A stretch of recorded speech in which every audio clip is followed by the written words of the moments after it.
Bonjour à tous, j'espère que vous allez excellemment bien. Peut-être le dernier gros débrief de l'année 2022 de cyclisme sur route. Je ne sais pas si on fera le chrono des nations la semaine prochaine ou si je ferai le tour de Langawi. Par contre, il y a de grandes chances que je fasse les championnats du monde de cyclisme sur piste qui auront lieu en France. On fera peut-être un débrief de chaque journée sur cette compétition de cyclisme sur piste. Je peux également vous annoncer pour la fin de saison, donc déjà il y aura encore des nouveaux épisodes normalement de PS 2.0 qui vont arriver. L'épisode code est en ligne sur Valentino Rossi. On aura également des vidéos thématiques. Des top 10, j'ai décidé de faire des top 10 sur l'année 2022 en majorité de cyclisme. Il y en a, je crois, 8 de prévus. Parmi les top 10, il y a les 10 révélations, les 10 sprinters, les 10 grimpeurs, ils sont pas encore tous écrits. Les 10 choses qui m'ont énervé cette saison. Et également les 10 révélations de l'année, les 10 coureurs français. Enfin voilà, des petits top 10 qui vous seront diffusés pendant ces semaines d'intersaison avant la reprise janvier, je rappelle la reprise du côté du cyclisme, avec les présentations d'équipes de début de saison, et puis il y aura le down under. On attaquera un peu plus tôt que d'habitude au niveau du débrief des courses.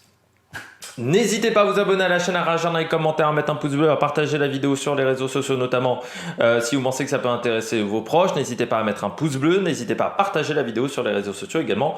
Et puis quand vous vous abonnez à la chaîne, vous pouvez rajouter la petite cloche, comme ça vous êtes au courant des dernières vidéos qui sortent sur la chaîne. Je précise également qu'il y aura une vidéo sur le programme de la fin d'année, donc de ce mois d'octobre, novembre, décembre, pour voilà, un petit peu vous expliquer ce qu'il y aura sur la chaîne en dehors du cyclisme.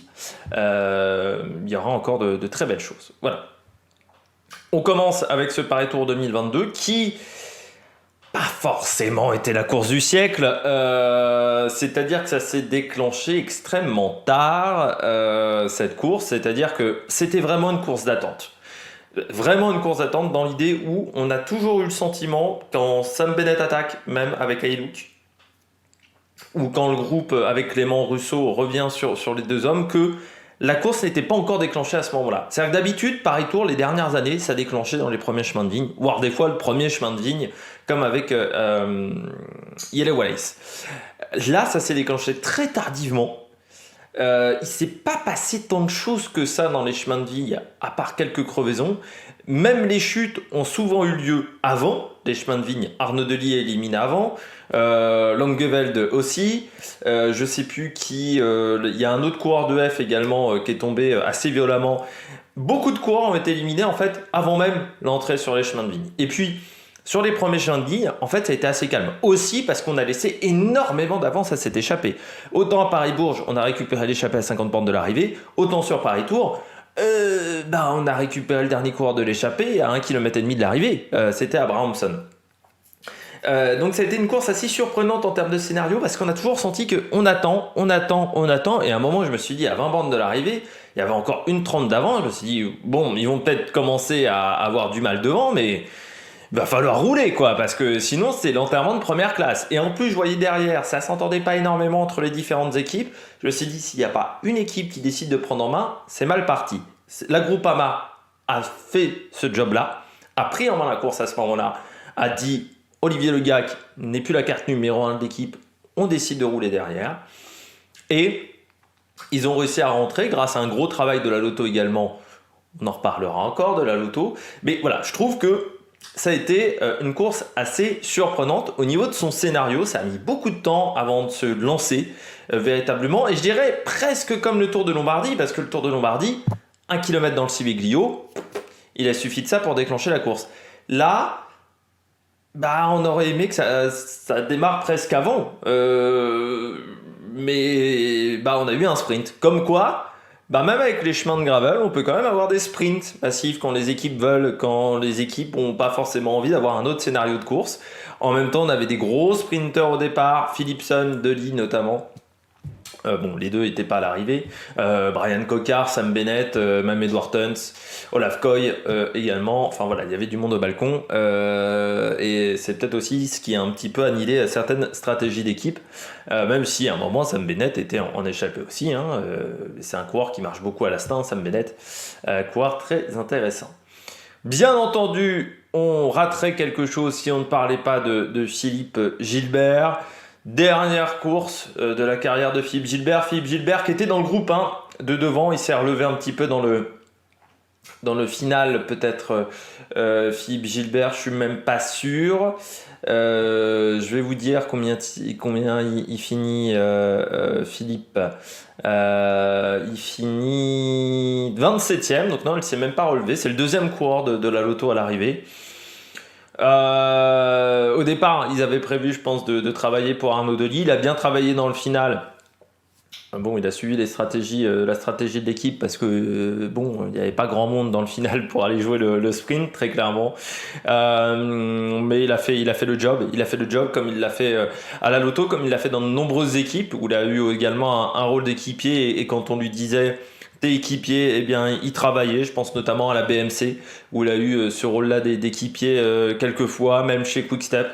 Bien entendu, c'est un coureur marquant. Je le disais dans mon TikTok. C'est presque le coureur belge qui a été le plus apprécié des Français, largement devant Eddy Merckx, largement devant même aujourd'hui, je pense Remco Evenepoel, devant même Van Avermaet.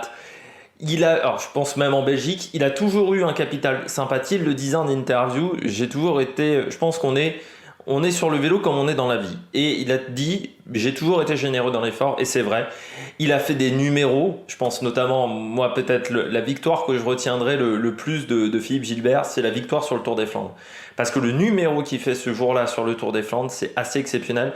Bien entendu, ses dernières victoires Paris-Roubaix, même les 4 jours de Dunkerque, où il a été très bon cette année. Mais moi, je retiendrai vraiment peut-être sa victoire sur le Tour des Flandres, où il a été impressionnant ce jour-là. Dans sa course, il a gagné avec le panache. Ça arrive pas souvent dans l'année, mais il a gagné vraiment avec un énorme panache ce jour-là. Bien entendu, sa victoire également sur le Tour de France, même si c'est peut-être pas sur les grands tours où il a eu les meilleurs résultats non plus. Philippe Gilbert, sa victoire sur Paris Tour, qui est assez importante, cette victoire sur Paris Tour, parce que je pense que c'est là où il passe un cap. Jusqu'à avant Paris Tour, il avait gagné des courses, mais on le disait, c'était un grand espoir, mais il confirmait pas vraiment à ce moment-là. Philippe Gilbert, on le disait, trop tendre mentalement. On disait aussi que c'était pas la bonne équipe, que la Française des Jeux n'était pas la bonne équipe. Et il a montré déjà qu'on pouvait gagner des épreuves World Tour dans une équipe française, qu'on pouvait gagner des classiques dans une équipe française.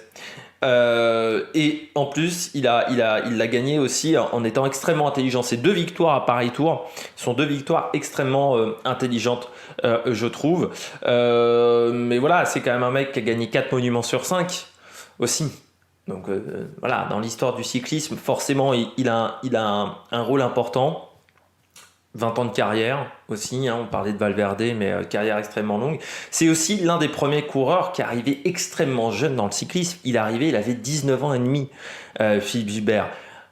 En 2003, à une époque où on n'arrivait pas aussi jeune dans le cyclisme. C'est la première génération avec Valverde, mais Valverde était quand même un peu plus vieux que Gilbert. Mais le fait qu'il soit arrivé aussi jeune, ça a peut-être ensuite donné, par exemple, un coureur comme Peter Sagan, qui est arrivé également très tôt dans le cyclisme. S'il n'y avait pas eu Philippe Gilbert, peut-être que Peter Sagan n'aurait pas démarré aussi tôt sa carrière. Peut-être qu'on n'aurait pas eu Pogacar, qui aurait démarré aussi tôt. Peut-être pas Remco Evenepoel, qui aurait démarré aussi tôt. Je retiens également son titre de champion du monde avec une très bonne course d'équipe de la Belgique ce jour-là.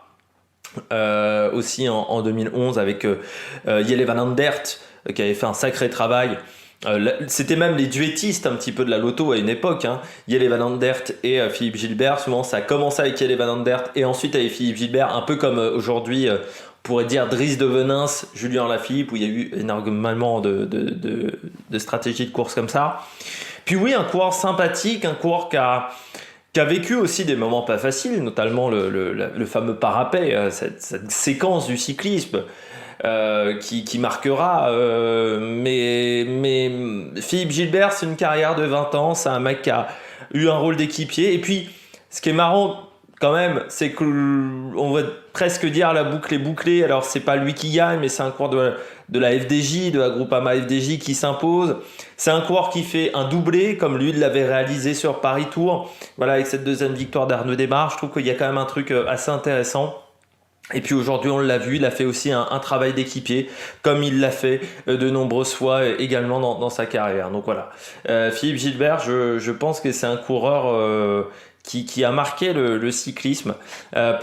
Il a prouvé également qu'on pouvait gagner sans avoir les dents qui rayent le parquet, c'est-à-dire en restant sympathique. C'est un coureur qui a toujours été sympathique et puis on se fera un plaisir de l'entendre parce qu'il a souvent eu des analyses pertinentes.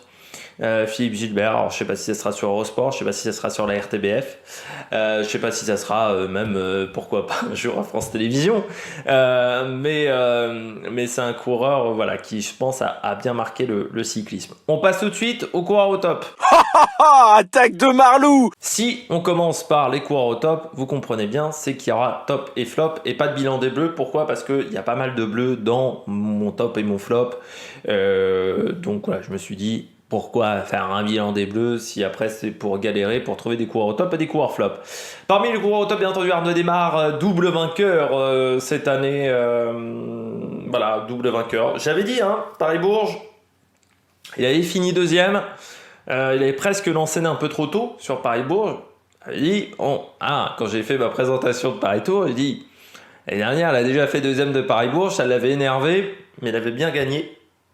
Paris-Tour. Mais j'ai été inquiet pendant la course parce que déjà quand j'ai vu Olivier Le Gag devant, ensuite quand je voyais la Groupama courir de manière assez désordonnée, c'est-à-dire que on avait une échappée qui avait encore pas mal d'avance, 3 minutes à 40 bornes de l'arrivée, il devait y avoir 2 minutes à 30 bornes, enfin voilà, il y avait quand même une belle avance sur un parcours où avec cette avance-là tu peux aller au bout si t'es fort.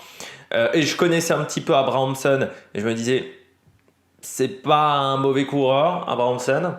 Et je me disais, donc Arnaud Démare, il y a des multiples attaques, j'ai l'impression qu'il n'y a pas trop de cohésion d'équipe. Et puis à un moment, sur la fin d'un secteur de chemin de pierre, je ne sais plus si c'était le 3e ou le 4e secteur, là, je me suis dit, ça me rassure, j'ai vu 4 Groupama dans les 10 premières positions et je me suis dit, aïe, c'est de retour, ça va être intéressant. Mais même encore à ce moment-là, il y avait de l'avance. Et puis après, le gars qui a sauté 3-4 relais en faisant la technique dite du Thomas Vauclair, je grimace dans tous les sens devant les équipiers et puis ensuite j'arrête de grimacer quand je suis à l'arrière du groupe, quand on ne me voit plus. Mais il faut quand même dire que c'est la Groupama qui a porté le poids de la course aujourd'hui. Je m'attendais à ce que d'autres équipes tentent le coup. Et la Groupama a été solide. Et même Stefan Küng, très gros travail de Stefan Küng, gros travail d'Olivier Le Gach, un gros travail de Stefan Küng dans le final, qui amène parfaitement Arnaud Démare. Si Arnaud Démare fait un bon sprint, c'est aussi parce qu'il y a un grand Stefan Küng dans le dernier kilomètre. Belle année quand même d'Arnaud Démare, 3 victoires sur le Tour d'Italie, vice-champion d'Europe, derrière Jakobsen, qui quand même cette année a fait une grande année. Vainqueur une nouvelle fois de Paris Tour. Il s'est pas raté beaucoup de fois quand même, Arnaud Démare cette année. C'est encore une belle saison. Deuxième de Paris-Bourges, deuxième du Tour de Vendée, vainqueur du Grand Prix d'Isberg, deuxième de la Primus Classique, deuxième de Rivenders Overijse, deuxième de la Women's Cycling Race, donc deuxième des championnats d'Europe, une victoire sur le Tour de Pologne et également une deuxième place sur une étape, une victoire sur la route d'Occitanie, sixième des championnats de France, 3 victoires donc sur le Tour d'Italie, une deuxième place également à Balaton-Fured, vainqueur du classement des meilleurs sprinteurs. Et pourtant, avant le Tour d'Italie, on avait des doutes. Enfin, moi j'avais des doutes sur Arnaud Démare qui avait eu des bons résultats, mais qui n'avait pas forcément eu la gagne avec lui. Et bien voilà, il a prouvé tout son talent, Arnaud Démare. Maintenant, c'est les vacances et repartir sur la saison 2023. Quel sera l'objectif lors de cette saison 2023 pour Arnaud Démare? Est-ce que ça sera le Tour de France, la Vuelta, encore une nouvelle fois le Tour d'Italie? Pour Arnaud Démare, ça il faudra attendre la présentation des parcours. Il y aura la présentation du Giro assez vite. il va arriver. Et puis la présentation du Tour de France également, masculin et féminin. On fera bien entendu des vidéos sur ces deux présentations sur ces présentations de course. On continue avec Sam Bennett. Sam Bennett, c'est un coureur qui a mis peut-être un peu plus de temps que d'autres à s'adapter, à revenir à la Bora. Début de saison qui n'était pas exceptionnel. J'en avais parlé malgré sa victoire, non, sa deuxième place sur la première étape de l'UAE Tour. J'avais trouvé Sam Bennett un peu moyen. J'avais dit, voilà, même s'il y a une deuxième place et une troisième place, je l'avais pas trouvé fantastique dans son sprint. J'avais trouvé qu'il avait mis du temps qu'il n'y avait pas beaucoup de puissance à ce moment-là dans ses sprints. Première victoire seulement au mois de mai à Eschborn-Frankfurt. Et puis 2 victoires sur le Tour d'Espagne. Alors certes, il n'y a pas eu beaucoup de victoires, mais il y a eu quand même pas mal de top 5, pas mal de top 10 pour Sam Bennett. Et puis, il faut quand même rappeler que l'année dernière, il avait fait qu'une demi-saison avec la Deceuninck, des problèmes de genoux. Alors, il y avait eu en plus ce problème avec Patrick Lefebvre. Les deux s'étaient engueulés. Sam Bennett, qui fait qui je trouve a bien réussi. Cette année quand même, surtout il fallait repartir après une année qui avait été compliquée. Sam Bennett qui a la particularité d'avoir été stagiaire à la Française des Jeux en 2010, c'est-à-dire stagiaire en même temps qu'un certain Nasser Boigny. Ils ont été stagiaires en même temps du côté de la Française des Jeux à l'époque. C'est assez marrant de voir ça aussi, quand Thibaut Pinot venait de démarrer, il y avait Gianni Mersman également dans l'équipe à l'époque, Kutarovic aussi pour les sprints. Voilà, 2010 c'était un peu une année de transition pour la Française des Jeux qui allait devenir cette grosse équipe ensuite. 2009-2010, voilà, c'est des années de transition qui vont nous amener à la Française des Jeux, Nasser Boigny, Thibaut Pinot, Arnaud Démare, qui va faire la réussite de cette équipe depuis 10 ans. Il faut vraiment le rappeler également. Mais Sam Bennett, coureur qui a été, je trouve, très bon. Aujourd'hui, il part quand même à 60 bornes de l'arrivée, Sam Bennett. Faut oser quand t'es sprinter partir à 60 bornes de l'arrivée, tenter le coup, surtout que pendant très longtemps ils étaient qu'à 2 avec Hajduk. Donc il revenait un peu sur les hommes de tête, mais pas énormément non plus. Et il a continué, il a persévéré, il fait quand même 3 à l'arrivée et pas très loin de Tons, parce que au jeté de vélo ça se joue à quelques millimètres à la photo finish entre les deux. Donc voilà, Sam Bennett intéressant. Aujourd'hui, Abrahamsson, le coureur du NOX, impressionnant parce qu'il est repris à 1,5 km de l'arrivée, Jonas Abrahamsson, et finit quand même dans le peloton de tête. Il a fait le job, je pense au départ pour éviter qu'UNOX roule pour Rasmus Stiller, et puis ensuite il a vu que l'échappée se tenait bien, et moi je regardais devant ma télé à 60 bornes de l'arrivée, je vois Gougeard, je me dis donc Gougeard, j'ai l'impression qu'il est un peu plus fatigué d'habitude, et je me suis dit je vois Abrahamsson. Je connaissais un petit peu comme le coureur. Je me suis dit, Abrahamsson, faut se méfier de lui. C'est peut-être pas le coureur qui a le plus gros palmarès, mais c'est un coureur qui peut être solide. Abrahamsson, et je voyais que le coup de pédale était puissant sur les chemins. Voilà, il a fait le job, Abrahamsson. Alors, il n'a pas fait une grande année. Abrahamsson, il n'y a pas de très grands résultats dans son année au coureur norvégien, qui a encore un contrat de 2 ans avec UNOX, 2023-2024. Il est chez UNOX depuis 2017, au départ dans l'équipe de développement, et puis ensuite l'équipe 1 depuis 2020. Et c'est un coureur qui a commencé en 2014, qui a 27 ans désormais, Abrahamsson, mais vraiment il a montré une énorme solidité aujourd'hui, parce que faire 200 bornes d'échappée, plus de 200 bornes, 205-206 km d'échappée avec un parcours comme ça, chapeau monsieur. Et il se fait reprendre vraiment dans le final. Bon, il a tenté en solo, il a tout fait. Abrahamsson, quand il part en solo dans le final, je me dis c'est costaud. En plus au départ l'écart diminue pas avec le groupe des poursuivants. Je me dis Même si le final est vraiment pas, les 10 derniers kilomètres sont vraiment pas à l'avantage d'un homme seul, je me dis, ouais, pourquoi pas, la traversée d'Antour, on sait jamais. Et puis, bah non, ça ne l'a pas fait pour Abrahamsen. Derrière, ça ne s'est pas regardé et ça a roulé extrêmement fort derrière le coureur norvégien. Et puis, je termine avec Luca Mozzato. Bonne fin de saison de Mozzato, bonne fin de saison de B&B Hotel. Un peu mieux que la première partie de saison, ça c'est clair et net, hein, depuis le mois de juillet. Depuis juin, hein, même avec le Dauphiné, où vous avez vraiment retrouvé un petit peu du rythme, ça va un petit peu mieux. Mozzato qui progresse aussi, je trouve. Il n'a pas encore passé un cap, mais ça progresse quand même sur les sprints massifs et dans les courses difficiles. La 5e, devant, bon, à part peut-être contre Sony, Bennett Tuns démarre, c'est quand même du lourd. Alors contre Sony, c'est bien aussi, hein, mais c'est un peu en dessous quand même de ces 3 coureurs-là. Et du côté Mozzato, bah voilà, il finit bien la saison hein, au niveau des résultats. Au Tour de Vendée, là, il finit 3e, je crois me rappeler de tête.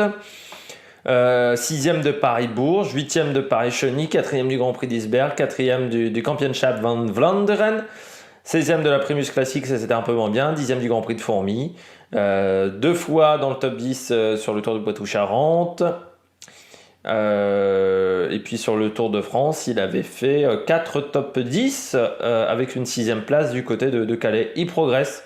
Deuxième du Trobreau-Léon également, 5e du Grand Prix du Morbihan aussi. Du côté du coureur qui a quand même 75 jours de course, qui est quand même pas mal, surtout dans le cyclisme moderne, et ils ont bien fait de le prolonger jusqu'en 2025, Luca Mozzato, parce que c'est l'un de leurs meilleurs coureurs, très clairement, du côté de B&B Hotel. Et même s'il y a un grand sprinter qui arrive, pour l'instant il n'y a eu encore aucune annonce. On nous parlait de Cavendish, on nous en a reparlé cette semaine.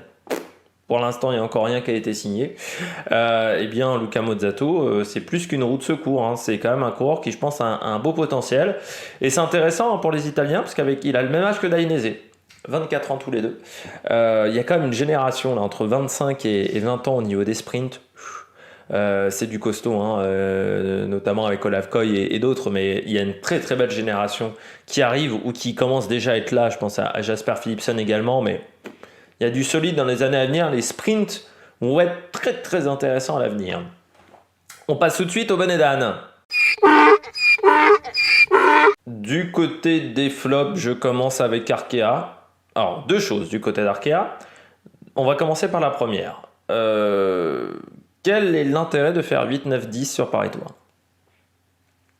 Aucun. On est tous d'accord là-dessus. Donc, pourquoi Mathis Louvel ou déjà pourquoi Mathis Louvel s'est pas sacrifié pour Hofstetter ou pour Capiot, parce que je pense que dans l'équipe c'est Hofstetter et Capiot qui sont aujourd'hui les meilleures cartes au sprint, et surtout pourquoi ni Capiot ou ni Hofstetter s'est sacrifié pour l'autre. Ça n'a aucun intérêt de faire 8, 9, 10. Autant se servir de toutes les forces, de toutes les énergies que tu as avec toi pour faire 4e, pour faire 3e, pour faire sur le podium. Ça, c'est beaucoup plus intéressant de la part de Arkea. Surtout que, alors tu pourrais me dire, c'est la guerre des points, sauf que l'auto est éliminé. Voilà, on sait depuis quelques temps quand même que l'auto a peu de chances de monter en première division et que là, il aurait fallu que l'auto fasse, que les 8 coureurs fassent 8 premières places. Donc, c'était impossible. Les 7 coureurs même fassent les 7 premières places pour revenir un petit peu dans le match. Donc, c'était impossible. Dans ce cas-là, pourquoi tu cours de cette manière ? Et je trouve qu'Arkea a pas bien couru parce que ils étaient très nombreux dans le groupe, dans le peloton, dans les 10 derniers kilomètres. Ils auraient dû faire un train. Et ils mettent 2 mecs à rouler à 4 bornes de l'arrivée. Pas d'intérêt. Les 2 mecs font le job d'équipier, mais ils auraient dû le faire plus tard, je trouve, qu'à ce moment-là. Et ensuite, derrière, t'as tes mecs qui font 8, 9, 10. Mais du côté d'Arkea, on a eu également Clément Russo. Alors Clément Russo il nous en a fait une belle. On est dans les 30 derniers kilomètres, Clément Russo, qui est dans le 2e groupe. Clément Russo, déjà à un moment, il s'est retrouvé en difficulté quand dans le groupe de tête, quand Kim Haïdouk a accéléré dans le groupe de tête. Enfin, dans le groupe poursuivant, dans le 2e groupe. Voilà. Et Clément Russo se retrouve en difficulté à ce moment-là. Donc, tu te dis, bon, il n'est pas au top, il va tenter de suivre. L'objectif, c'est surtout d'éviter que Arkea roule peut-être un petit peu la même stratégie que du côté de la groupe A. Sauf que, à 15 bornes de l'arrivée, un truc comme ça, Clément Rousseau met une mine. Ah, je me dis à ce moment-là, peut-être qu'il sait faire, refait la cerise, on ne sait jamais. Il met une mine pendant 500 mètres. Vraiment, gros max, hein. Il a mis la mine. Mais vraiment grosse mine, hein. C'est-à-dire que derrière les coureurs les coureurs qui étaient dans l'échappée, il fait péter Guégan, il fait péter Romain Cardis qui était dans l'échappée matinale, il fait péter également le coureur de Gosport, le coureur de Haïdou qui est pas au mieux, a du mal à suivre l'attaque, au bout de 500 mètres, il arrête son attaque, il explose. Quel était l'objectif de faire ça? Vraiment. T'avais pas besoin en plus, parce que dans ce groupe-là, Clément Rousseau, c'était l'un des plus rapides avec Bennett. Donc t'aurais attendu, il est plus rapide que le gars, qui était plus rapide que Haïdouk, donc voilà, le match il aurait été avec Sam Bennett. Et Sam Bennett, on sait que parfois au niveau de gestion de l'effort, il peut faire des erreurs. Ça n'avait aucun intérêt de mettre une mine à cet endroit-là, pour en plus se faire sauter la caisse 10 mètres après. Ça n'avait aucun intérêt de la part de Clément Rousseau. Donc Arkea, pour moi, ils font 8, 9, 10, mais ils auraient pu faire beaucoup mieux en termes de résultats. Je trouve qu'ils n'ont pas été très très bons en termes de stratégie. Je continue avec les équipes qui pour moi ont fait des erreurs. La Cofidis, je ne sais pas ce qui s'est passé entre Consoni et Coca. Mais il y a eu un truc pour que Consoni soit énervé comme ça. Consoni, où grosso modo il a dit à Coquard, si tu m'avais emmené le sprint, j'aurais peut-être pu gagner la course ou au moins finir sur le podium. Grosso modo. Et c'est vrai que vu le sprint qu'il fait Consoni en étant tout seul, il fait quand même 4, c'est plutôt pas mal. Mais surtout, j'ai pas compris avec Coquard, parce que Coquard, j'ai eu l'impression qu'il a tenté de faire un sprint et qu'il se fait enfermer, qu'il a lancé vachement tôt son sprint en plus. Alors au départ, je me suis dit, il veut peut-être refaire la même qu'au Tour de Vendée, mais on n'est pas au Tour de Vendée. Le parcours a été beaucoup plus compliqué, c'est quand même couillu. Il lance au moins aux 300 mètres, Coquard, pour ensuite se rasseoir complètement. Alors je sais pas s'il y a eu un problème mécanique, s'il a perdu sa pédale ou ce genre de choses, pour finir très très loin, parce qu'il est même pas dans le top 10, il est même pas dans le top 20. Coquard. J'ai pas compris. J'ai pas compris aussi non plus cette phrase de Jalabert qui a dit, en ce moment, Cofidis gagne énormément. Ils ont gagné le Tour de Vendée, mais bon, ils ont gagné une course avec Axel Desinglés, mais de là à dire qu'ils ont gagné énormément, faut pas déconner non plus. Ils font une fin de saison intéressante. Voilà, et à dire que c'est pas eu à eux non plus, hein, la Cofidis en cette fin de saison. Faut bien relativiser non plus en termes de résultats. Mais ouais, j'ai pas compris là, Brian Coquard, son sprint. Et puis en plus, c'est difficile de comprendre parce que la caméra hélico sur l'avenue de Gramont, et vous avez des arbres, donc vous voyez rien avec les caméras hélico, donc c'est la caméra de face. Voilà, je sais pas trop ce qui s'est passé pour Brian Coquard. Et puis je termine. Encore deux flops. Je commence avec Christophe Laporte, qui finit quand même très loin. Moi, je m'attendais à ce que Christophe Laporte il tente quelque chose dans les chemins de pierre et qu'on garde Olaf Koy et on tente un coup avec Christophe Laporte. Moi, j'ai vu quand Sam Bennett attaque, je me dis pourquoi pas Christophe Laporte. Ou un peu plus tard, je me disais bon, quand t'as Tennyson, Laporte, Olaf Koy, il y en a au moins un entre Tennyson et Laporte qui peut tenter d'aller devant. Bon, au final, personne ne va devant. Et puis le sprint final, Christophe Laporte l'a pas joué. Alors je pense que sur une course comme ça, Christophe Laporte est plus rassurant que Olaf Koy. Olaf Koy, c'est encore un jeune coureur, faut pas l'oublier. Donc sur des courses comme ça difficiles, sur des parcours où vous avez quand même quasiment 5 heures de course, à 44 de moyenne quasiment, malgré les chemins de terre. Faut peut-être aller plutôt sur des valeurs sûres, surtout que c'est quand même un mec qui a remporté Binche, Chiné-Binche cette semaine. Et non, ils n'ont pas joué le coup avec Christophe Laporte. Assez surpris de cette stratégie de la Jumbo et assez surpris qu'ils aient pas tenté le coup avec Tennyson, avec Laporte, pour tenter de mettre un mec devant. Ça aurait pu être intéressant du côté de la Jumbo. Et puis je termine avec la Lotto normale. C'est plus Lotto NL même depuis longtemps. Avec le Lotto belge. J'ai pas compris pourquoi ils ont roulé autant dans les 10 derniers kilomètres. Oh mais sans déconner, c'était pour Vermersch, c'était pour Philippe Gilbert. Non, parce qu'au sprint face à Demar Bennett, Vermersch il avait aucune chance, hein. Et il finit 18e. Donc on a vraiment roulé aussi fort que ça pour finir 18e. Vraiment cette équipe, je crois que ces derniers temps, je ne comprendrai vraiment jamais leur stratégie sur une grande partie de l'année 2022. Euh, Surtout qu'il y avait, la Lotto, ils partent quand même avec Arnaud Delis. Bon, Arnaud Delis abandonne. Bon, pas de chance pour eux, voilà, ils tombent avec Brent Van Moor. Mais dans ce cas-là, je sais pas, tu tentes une course de mouvement, et non, tu roules. Quand tu vois la forme qu'a Campenart, parce que vu le travail qu'il a effectué sur Paris-Bourges, tu te dis, bon, on aurait peut-être pu tenter d'envoyer Campenart devant. Eh ben non, on le fait rouler à la tête de course. Après, on fait rouler Gilbert pour Vermersch. J'ai rien contre Florian Vermersch. Faut pas confondre avec Gianni, hein, qui est devenu champion du monde de gravel. Et on salue également la grande performance de Pauline Ferrand-Prévot, 4 titres la même année. Et qui donc a remporté le premier titre de championne du monde de gravel, en étant vraiment impressionnante dans le dernier kilomètre. Mais du côté de Vermersch, c'est pas le meilleur sprinter du monde quand même, Florian Vermersch. Donc de là à faire ce travail-là, qui a aidé la Groupama, hein, pas se mentir, la Groupama, ils en demandaient pas tant, hein, que la Lotto roule autant dans les 10 derniers kilomètres. J'ai pas vraiment compris, mais bon, avec la Lotto, on a souvent des surprises, et j'ai pas compris non plus pourquoi ils avaient pas emmené Stuyven. Non, parce que... pas Stuyven, Stuyven c'est la Trek. Comment il s'appelle? Jasper de Buste, voilà. Pas du tout Stuyven. Jasper de Buste, ça c'est la dyslexie, ça. C'est la fatigue surtout. Pourquoi ils n'avaient pas emmené de Buste? Parce que sur une course comme ça, je pense que c'est un coureur qui peut être intéressant. Et puis quand tu sais que tu as des chances de pouvoir perdre ton sprinter en cas de chute, en cas de crevaison, pareil tour, il peut se passer quand même beaucoup de choses maintenant. Tu mets Jasper de Buste également, et puis tu protèges les deux. Je trouve qu'on fait pas vraiment confiance à de Buste quand même chez Lotto. Je sais pas pourquoi, mais j'ai l'impression qu'on ne veut jamais lui donner un rôle important dans cette équipe. C'est un mec qui pourrait être très bon poisson pilote, mais on ne le met pas poisson pilote.